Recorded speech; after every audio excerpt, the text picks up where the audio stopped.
who in the heart of his major league pitching career averaged more than 20 victories a year over an 8-year period. The winner of 243 games in his 16 seasons, one of the rare pitchers with a lifetime earned run average below 3.00. A man who completed more than half the games he started, the first but surely not the last Hall of Famer from the Dominican Republic, Juan Marichal. Juan, welcome to One on One. You pitched many great games in your career. A no-hitter, 2 All-Star victories, 52 shutouts, including 10 in one season. But perhaps the greatest was the game that you pitched in Candlestick Park in 1963 against a 42-year-old fellow future Hall of Famer named Warren Spahn. You were 25 years old at the time. Neither of you gave up a run for 15 innings. These numbers are incredible. You threw 227 pitches that night. How vividly do you remember that game? Oh, I remember that game. I think I'm going to remember that game all my life because we was there all night. And I remember Alvin Dark wanted to take me out in the 9th inning. And I keep begging him to let me stay in the game.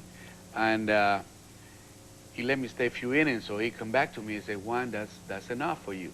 And I say, come on, Alvin, the night is beautiful, the weather's nice. Let me go 1 or 2 more innings. So we keep on going back and forth. So one time he said, that's it. So I told him, I said, listen, Alvin, until that old man that is pitching for the other team is still on the mound, nobody gonna take me away from here. So he got a little upset about that, you know, but that was the greatest game I ever pitched. And I have to pitch against one of the greatest pitchers in baseball, Warren Spahn. And a pretty good lineup, too. Yes, in the Milwaukee. Very good, very good lineup. The amazing thing is that you were 25 at the time. Yes. Spahn was older than that when he won his first game in the major leagues. No kidding. He was 26, I believe, when he won his first game. And, yes. And here he was at 42, still doing the same thing. Did they come close to scoring off you? Hank hit a ball that I think that ball could be out of the park. But at that time, you know, the wind used to take so many balls back to the field, and the left fielder caught it right next to the wall, and I think that ball was for second was out of the park. At what point of the game was that? Was it early or? That was around the 6th or 7th inning. But the ball that Willie hits, don't matter how hard the wind was blowing, that ball was hit so hard that it left the ballpark, and we were so happy to see that happen, you know, after so many throwing balls in that game, and after go in and out for about 4 hours, maybe more than 4 hours. Did Willie Mays tell you he was going to hit a home run? Yes, when Alvin told me that was going to be all, so I told Willie. The 16th inning was going to be the last inning no matter what. Yes. So Willie came up to me and said, don't worry. He called me Chico. We call each other Chico, you know. He said, Chico, don't worry, I'm going to win this game for you. And he was the first batter of that inning, so he hit the home runs, man. That was the greatest thrill of my life. Were you the first one out there to the plate? Oh, yeah, I was there. I was there quick. After the game, I mean, did you put ice? Did you sleep for 2 days? No, Dick, I never, I think I put ice on my arm only one time. And my arm was ache so bad the next day that I was afraid, so I never used ice anymore. But I remember in the tunnel, you know, going to the visiting clubhouse, the next day I was talking to Warren Spahn there, and he gave me a few tips about what I should do and, you know, to be ready for the next game. 2 days later, I was throwing the ball in the bullpen just to let the shortness, you know, go out. You threw more pitches that night than pitchers today, throwing a month, some of them. At that point, you were on your way to your first 20-victory season in 1963. Right. What was it like to be Juan Marichal then? Your screwball was your best-known pitch. Yes. Did you use that in all situations? Since 63 on, I used to throw, yes, to right-hander and left-hander, but most against left-handed hitters. And I always say that that was a pitch that kept me for 16 years in the major league, because they used to throw so many left-handed hitters against me that the only way I could survive was with a screwball. And good thing that I learned how to, excuse me, I learned how to throw it. And I remember 1959, Andy Gilbert come up to me one time. At that time, I used to throw nothing but sidearm. So he told me one day, I said, why did you throw like that? And I say to him, well, that's how I learned how to throw the ball. So he asked me if I ever have any problem in my arm. I say, no. So he said, do you want to learn how to throw overhand? I say, what would be the benefit if I learn? He said, well, you would be more effective against left-handed hitters. So he told me that. I said, yes, I want to learn. So he took me to the bullpen with 2 baseballs, and I started throwing overhands. I started kicking my leg.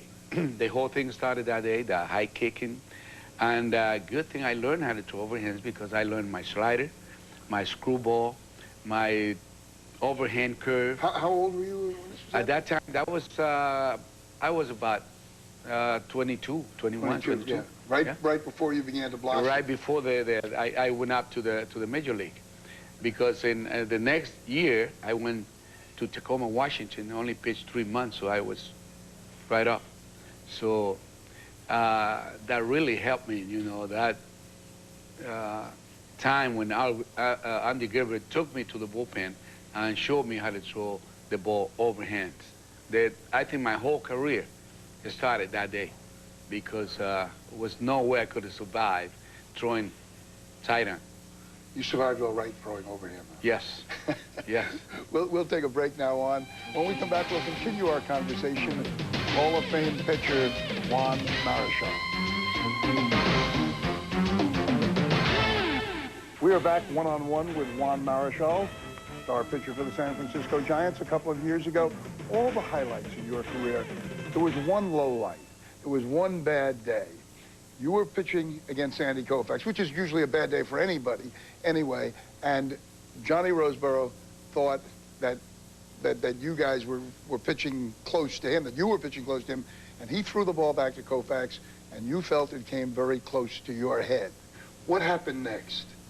Well, I don't think that he thought that I that I was trying to hit him or whatever, but the whole thing started. You know, I told this story so many times, and the whole thing started one Friday night with playing the Dodgers, and Matty Lou went to the, Maury Wills went to the plate. He faked a bunt, so he pulled his bat back. He hit Tom Haller catcher mitt, so he was awarded to first base. When we tried to talk to the umpire that was a run call. So when Matty Lou came to the bench, Herman Franks told Matty, I said, Matty, I want you to do the same thing Maury did. So Matty, you know, he was an expert. So he went to the plate, he did the same thing, and he hit John catcher mitt. So he got mad. So he start hauling to the dugout. I was watching the game from outside the dugout. I think Gaylord Perry was there, and a few other pitchers was there with me. So I know for sure that he cannot hear me. He cannot hear what I say. And what I said was, I said, Tom Haller, the same thing happened to Tom, and so why you feel this way? So the next day, or the same night, Cookie Lavallero, Orlando Cepeda, and Matty Lou came up with a message from John. And he told them that to tell me to shut my big mouth if I don't want to get one behind my ear. That was on Friday night.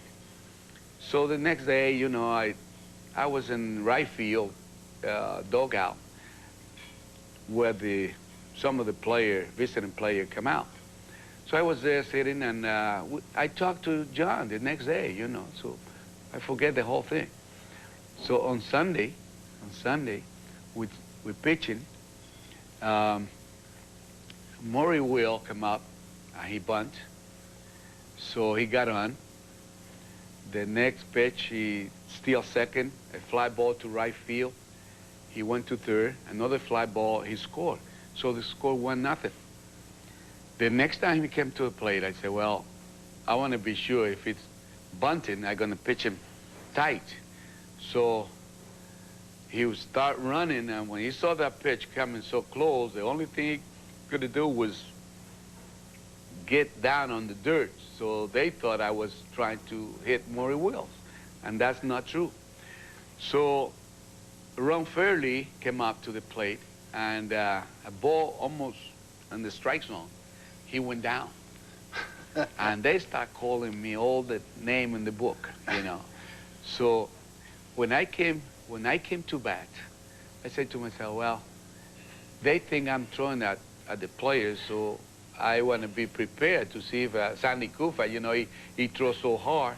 But I knew that Sandy Koufax isn't going to throw it at me. I knew for sure, because he's not that type. So I took the first pitch, and it was a ball. And the second pitch was a strike.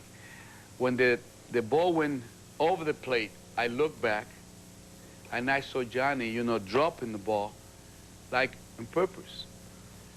But I don't remember what happened on Friday, you know. I don't remember that he sent me those messages. So when he returned the ball to Sandy, the ball tipped my right ear. So then I went back and I asked him why. And I cannot say what the answer was, but it was very, very bad. And I always say that one incident that happened in my career, and I regret what I did. You know, I regret by using the bat, but I always say that I was provoked. And I didn't start the incident. You didn't start it, and no. You were provoked, but you did hit him with a baseball bat. Yeah, that was the only bad thing I did. And you were suspended for 9 days, which 9 days, yeah. Seems rather mild. $7,500. That was a lot of money then. Yes, oh yes, those days. Now, after that, how long did it take for you and Roseboro to make up and become friends? Many years. But you know, the whole thing about nobody know this story. I received so many letters after that, after what happened. And I remember one of those letters that I kept. I still have that letters in my home that's saying, Juan, when you return to Los Angeles, be sure you say goodbye to your lovely friends or family. And say, remember how John F. Kennedy was killed by a long-range rifle. I know, you know, this is the first time I tell this story in public. And let me tell you, when I went back to Los Angeles and pitched the first game after that, I was waiting for something like that to happen, because I was dread. And but thanks God, nothing happened. And I think I pitched a shutout that night. I believe that part. Later on, you became a teammate of John Roseboro. Oh yes, in 19, I think that happened. That was in 65. In that old-timers game. Well, when I signed for the Dodgers, John, you know, he called all the Dodgers fans, and I told them that he gave me a big welcome to the Dodgers organization, and that was something very nice of him, because I was going to a new team where many people hate me because of that, but I make a lot of friends. And I think the only reason I signed for the Dodgers in 1975 was because I want to show the people that Juan Marichal was not the type of person that want to hit anybody over the head with a bat. A quarter of a century later, are you and John still in touch with each other? Oh yes, yes. I invited him to Dominican Republic of Juan Marichal Golf Classic, and he came with his wife and daughters, and we have a good time over there in Dominican. That's terrific. We'll take one more break, and then we'll continue our conversation with Juan Marichal, baseball's winningest pitcher in the 1960s. Welcome back to One-on-One with Juan Marichal, who was baseball's winningest pitcher in the 1960s. He actually won 27 games, more than Bob Gibson. You were pitching against some great pitchers in those days, great duels. You and Gibson, how did you go at each other? Like enemy. You know, every time I faced Gibson, I knew it was going to be a close game. Maybe 1-0 or 2-1, no more than that. Because to me, Sandy Koufax, Gibson, Warren Spahn, Jim Maloney. You remember Jim Maloney? Jim Maloney started the All-Star game. He used to throw so hard. Jim Bunning, Bob Veal. And Don Drysdale didn't throw too. Don Drysdale, well, my hitters, you know, they don't want to face Don because Don used to come very close to many hitters. But was there professional courtesy when you went to bat? Did he throw close to you too? No. One time, Alvin Dark came with the idea of if one of our hitters got hit, we don't throw at the opposite hitter. We go to get the pitcher. And that stopped the whole thing right there because the pitchers knew that if they hit or throw in one of our batters, he was going to get something back. So that stopped the bean balls or that era. Gibson was a pretty good hitter. Oh, yeah. On the other hand, Koufax was a pretty terrible hitter. Where did you fit in between? I wasn't too bad. I think I won a few games with my hitting. Yeah, I hit 4 home runs. Who did you hit them off? I bet you know each one. But the one I remember the most was against Roy Face. Great relief pitcher. I remember we were losing. I think we were losing 2-1 or 3-2, something like that. I was men in second and third, and Hollanier was the bat. So they walked Hollanier to pitch to me. And when they was doing that, Orlando called me from the dugout, and he gave me a bat, one long bat, you know, 35-ounce bat, and he say, swing the first pitch. And I say, why? Why the first pitch? Why are you going to throw at me? He said, he's going to throw you a slider. And, you know, he used to throw that, well, today they call him the split finger. Those days was a forkball. Right. So he threw me the slider, and I saw the ball breaking right over the plate. And when I hit that ball, Willis Stargell was playing left field, and he ran to the clubhouse. The ball was hit so far, and I can't believe the way I hit that ball. And we win the game. That was in the 9th inning. And when I came across the plate, they put towels all over from home plate to the dugout. And, you know, man, I feel so great. That's a pretty good start. We'll take another break, then we'll continue our conversation one-on-one with Juan Marichal.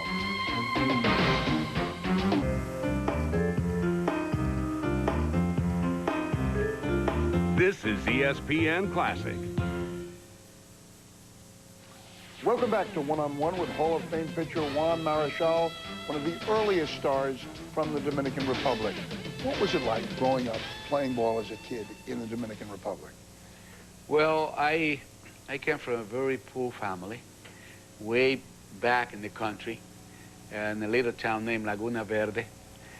But let me tell you, the only thing in my mind was baseball.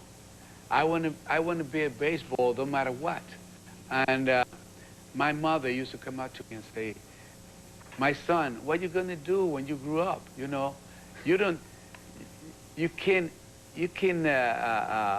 ruin your life playing baseball, and you're not going to have nothing to live on.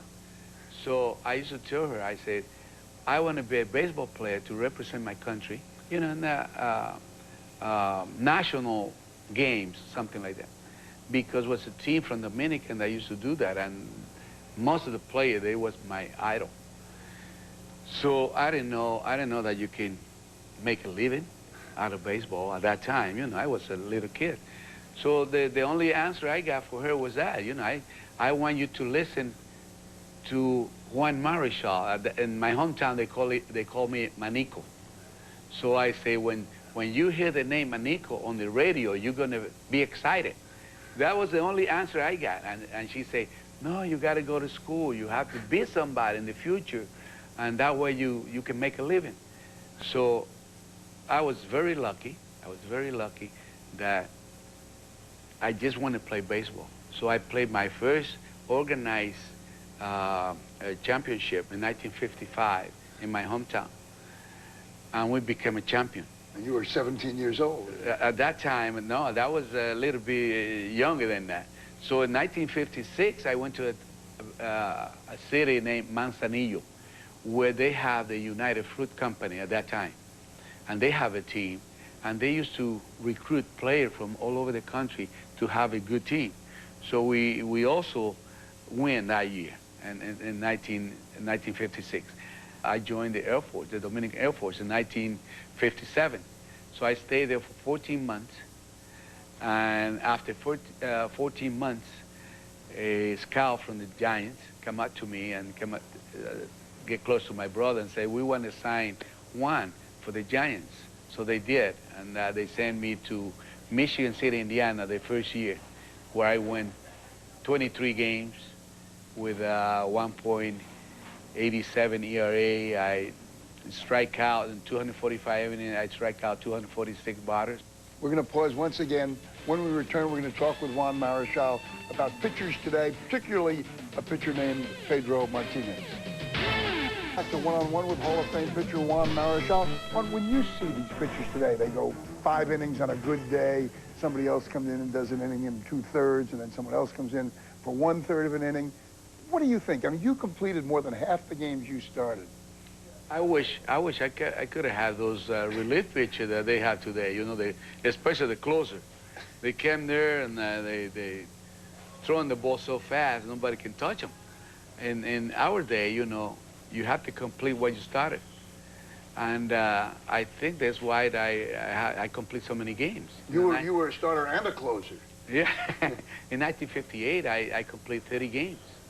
Yeah. That's more than any staff does now. Yeah, yeah. But let me tell you, I get thrilled when I see some of the pitchers today, like Pedro Martinez. Well, Martinez is a throwback. He pitches complete games. Yeah. He's a Dominican. Did you teach him everything? No. I met Pedro when he was with the Dodgers, and I talked to him the most when the Red Sox was trying to sign him. They come up to me and they want me to talk to Pedro and tell Pedro how nice the people are in Boston, because I played there in 1975. And I did, and I talked to him. I told him about the Green Monster.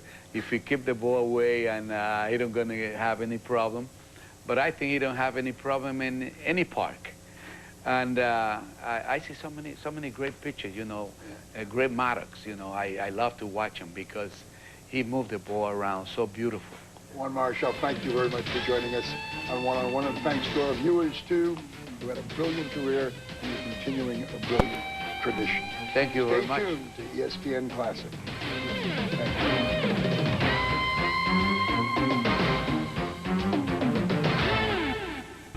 you. Neon D.